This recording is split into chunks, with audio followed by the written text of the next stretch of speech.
बज जाता था। बस ब्राह्मणों ने पूर्णाहुति करी और वो घंटा बजा।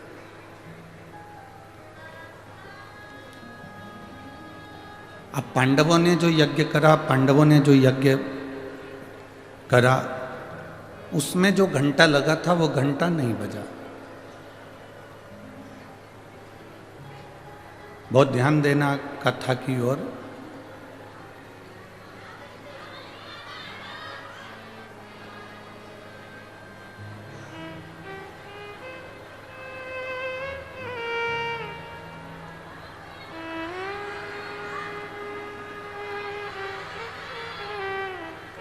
यज्ञ का जो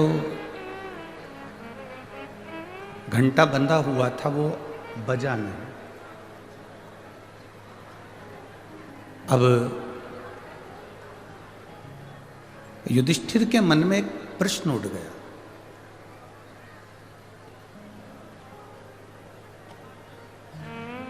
युधिष्ठिर के मन में एक प्रश्न ये जागृत हुआ कि हमने यज्ञ अच्छा करवाया, अनुष्ठान अच्छा करवाया, ब्राह्मण साधु संत गुरुजन भी आए, उन्होंने इस यज्ञ का दर्शन भी किया, अनुष्ठान भी पूरा हुआ, पर ये यज्ञ का घंटा क्यों नहीं बजता? कारण क्या है?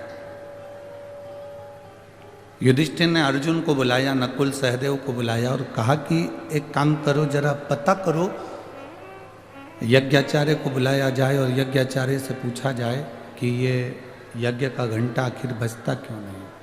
ये यज्ञ का Myntra end of season sale is live. इससे बड़ा सेल नहीं मिलेगा। और उनसे निवेदन किया कि शास्त्र रीति के अनुसार हमने ये यज्ञ में जो घंटा लगाया है, ये घंटा तो पूर्णाहुति पर बज जाना चाहिए।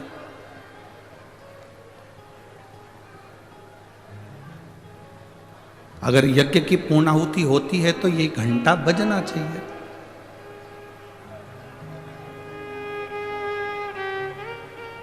पर आज तो गजब की बात है कि पूर्णाहुति हो गई और ये यज्ञ का घंटा नहीं बज रहा। यज्ञाचार्य ने कहा, महाराज जी हमने तो जो यज्ञ करवाया वो बहुत अच्छा करवाया, हमारी तरफ से जो यज्ञ हुआ है वो यज्ञ में कोई कमी नहीं। फिर कमी कहां पर है? तो यज्ञाचार्य ने कहा, कमी केवल एक जगह पर है। यज्ञ पूर्णाहुति की आपने जो भंडारा प्रसादी रखी है, भोजन जो रखा है, और आपने कह दिया कि भंडारा है, भंडारा है, भंडारा है, भंडारा है, और पूरे नगर में आपने निमंत्रण दे दिया कि भंडारा है, अलाउंस फिरवा दिया, गाड़ी फिरवा दी, सबको निमंत्रण करवा दिया कि भंडारा है। यज्ञाचार्य ने कहा इसमें एक गलती कहीं ना कहीं हो रही है। यज्ञ दो तरह का होता है, जिसमें सांकल्य दी जाती है, आहुतियां दी जाती है, एक यज्ञ वो है। और दूसरे नंबर का यज्ञ वो है, आपने पूरे नगर में जो भोजन का निमंत्रण दिया, और नगर में जो भोजन का निमंत्रण दिया उसमें से कोई ना कोई एक व्यक्ति, दो व्यक्ति भोजन करने नहीं आए, भंडारे का प्रसाद लेने के लिए नहीं आए, इसलिए ये यज्ञ का घंटा नहीं बजा।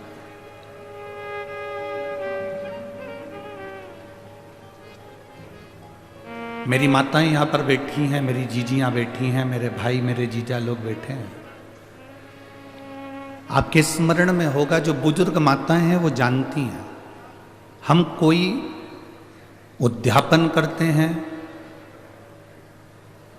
चतुर्थी का उद्यापन करा, करवा चौथ का उद्यापन करा, कोई तीज का उद्यापन करा, कोई उजमना करा, उद्यापन करा, तो जो उद्यापन करने वाला होता है, जो उजमना करने वाला होता है, वो पहले भोजन नहीं करता। जब उजमने में, उद्यापन में जितने लोगों को उसने आमंत्रित करा है, जितने लोगों को उसने बुलाया है, 16 जोड़े हैं, 15 जोड़े हैं, 20 जोड़े हैं, 25 जोड़े हैं, जितनों को उसने बुलाया, पहले उनको वो भोजन कराता और भोजन कराने के बाद में फिर जिसने उजमना करा है, जिसने उद्यापन करा है, वो भोजन ग्रहण करता।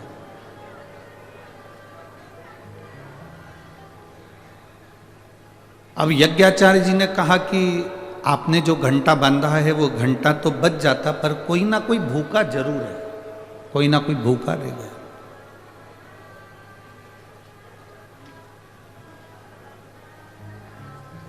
अब भीतर जब एक संकल्प लेकर हम कोई कार्य करते हैं तो कहीं ना कहीं उसमें थोड़ी ना थोड़ी अड़चन जरूर आती है, पर कार्य सफल करना यह परमात्मा के हाथ में होता है।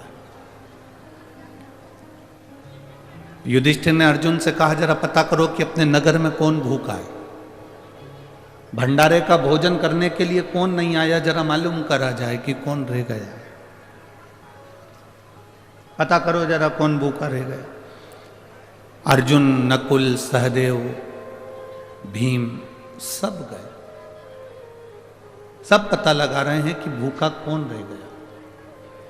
एक कुटिया में एक बाबा जी रह रहे थे।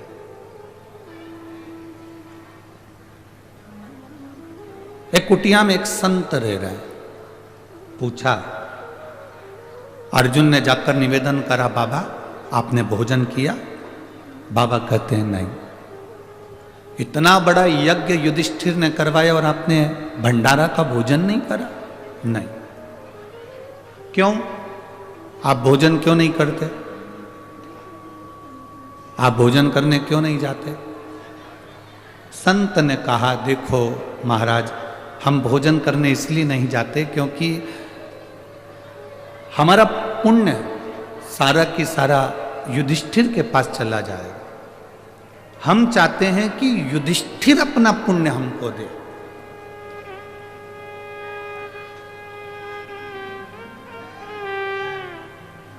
जिसने अपनी जिंदगी में 1000 अश्वमेध यज्ञ करे हों, हम उसके घर में भोजन कर सकते हैं। जिसने अपनी जिंदगी में 1000 अश्वमेध यज्ञ का हमें फल दे दिया हो, हम उसके घर में भोजन कर सकते हैं। हमें भोजन की दक्षिणा नहीं चाहिए, परंतु हमको 1000 अश्वमेध यज्ञ का फल चाहिए।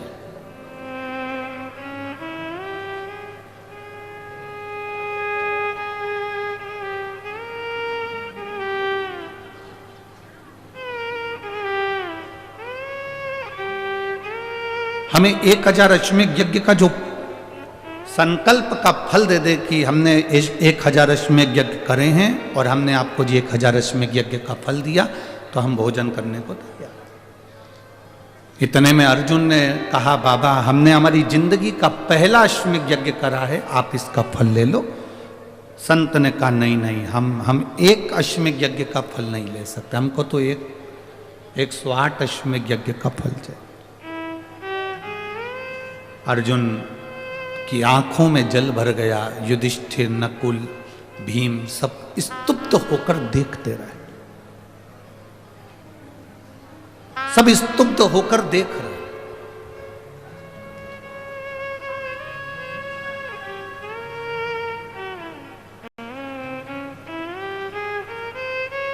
अर्जुन वापिस रथ लेकर युधिष्ठिर के पास में गए तो युधिष्ठिर ने कहा कि हमारे पास में 108 अश्वमेध यज्ञ का पुण्य नहीं है,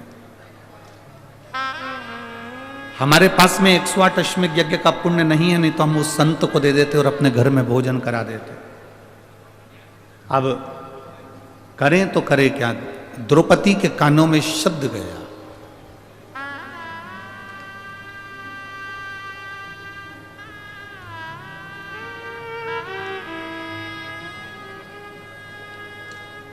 दुनिया के लोग भले स्त्री को, नारी को, दुनिया के लोग भले स्त्री को, नारी को अशुद्ध मानते हों, कह देते हों कि नारी, कई लोग स्त्री के ऊपर, नारी के ऊपर कमेंट्स कर देते हैं, शब्दों की बाण कर देते हैं, शब्दों पर शब्द कह देते हैं।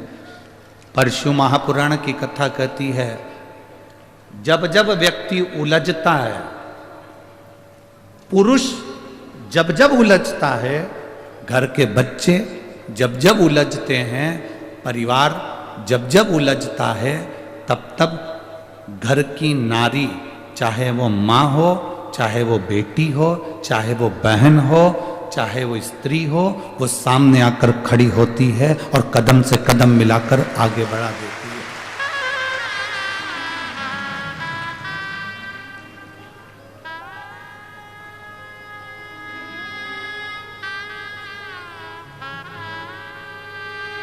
कितनी जरा विचार करिएगा, एक पति पत्नी को गालियां देता है, एक पति पत्नी को थप्पड़ मार देता है।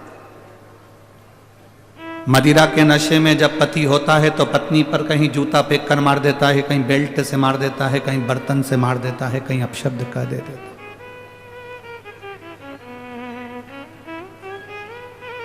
उसके बाद पति को अगर तकलीफ हो जाती है, कहीं एक्सीडेंट हो जाता है, कहीं उसका हड्डी टूट जाती है, कहीं वो पीकर गिर जाता है, पड़ जाता है, उसके शरीर में चोट लग जाती है, सेवा कौन करती है? जम के तो बोलो जरा। पड़ोसन आती है क्या सेवा करने के लिए? कोई रिश्तेदार आता है क्या सेवा करने के लिए? जो दिन रात का ज्ञान देता है वो तुमको सेवा करने के लिए आएगा क्या? नहीं। जितनी सेवा कोई नहीं करेगा, उतनी सेवा जिस पत्नी को उसने थप्पड़ मारा है, जिस पत्नी को उसने अपशब्द कहा है, जिस पत्नी को उसने ताने दिए हैं, वो नारी उसकी सेवा में लगी रहती है, भले वो कैसा भी, कुछ भी। एक स्त्री का जीवन कोई साधारण जीवन है?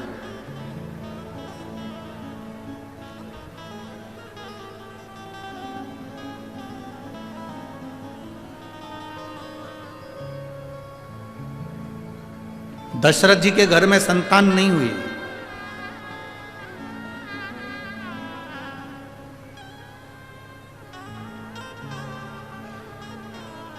गुरु बाबा को बुलाया गया। गुरु बाबा से कहा कि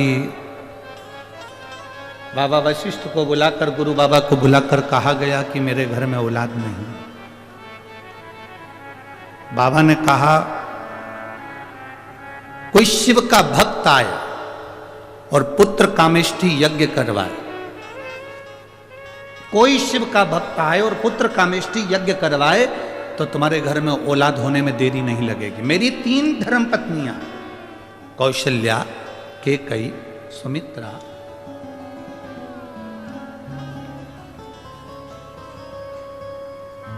मेरी 3 धर्म पत्नियां होने के बाद भी मेरे घर में औलाद नहीं, तो कोई शिव का भक्त आए और पुत्र कामेष्ठी यज्ञ करवाए।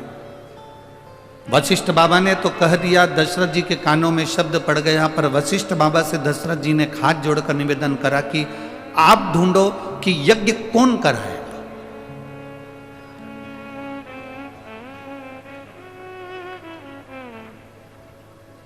यज्ञ कराएगा तो कराएगा कौन?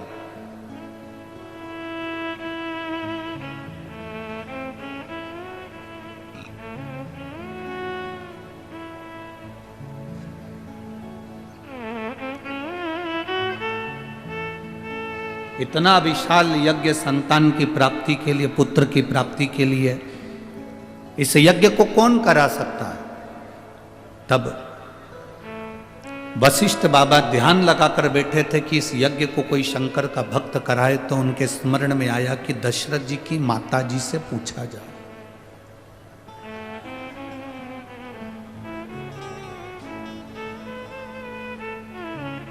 इंदुमती जी से पूछा गया।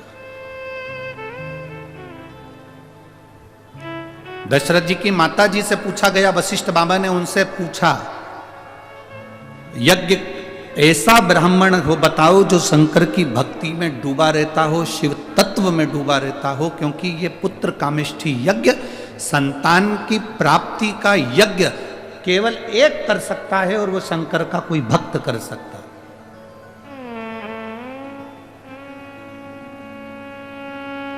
वशिष्ठ बाबा ने दशरथ जी की माता जी से कहा कि शिव भक्त कौन मिल सकता है? इंदुमती के स्मरण में आया, मेरे विदर्भ में जो शंकर की भक्ति में हर तरफ डूबे रहते हैं, वो केवल एक श्रृंगी ऋषि है।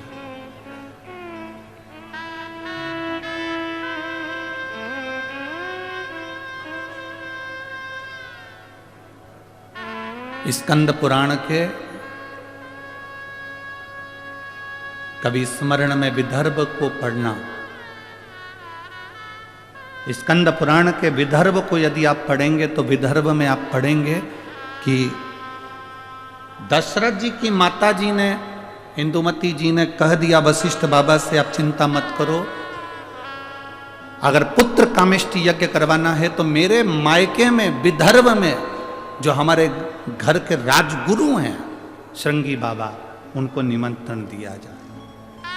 एक स्त्री मार्गदर्शक बन जाती है, एक स्त्री मार्ग बताने वाली हो जाती है, उनको बुलाया जाए। ये अमरावती की धरा से स्कंद पुराण कहती है, विदर्भ का वर्णन करते हुए कहती है, अमरावती से चांदूर बाजार की ओर जब हम जाते हैं तो वहाँ वन पर्व में वन क्षेत्र के अंतर्गत श्रृंगी बाबा का एक स्थान है जिसको तपवनेश्वर कहते हैं।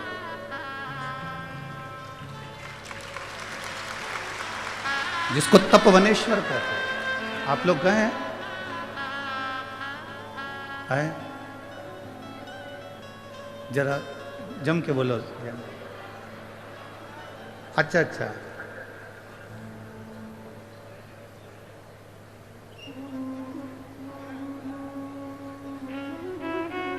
हमारे विधायक जी और सांसद जी कह रहे हैं क्षेत्र के अंतर्गत ही है तपवनेश्वर। आप लोगों में से कितने लोग गए? बहुत बहुत धन्यवाद, आपके चरणों को नमन जो आप तपवनेश्वर का दर्शन करें, जहाँ स्वयं संत साधु तपस्वी साधक उपासक तप करते हैं।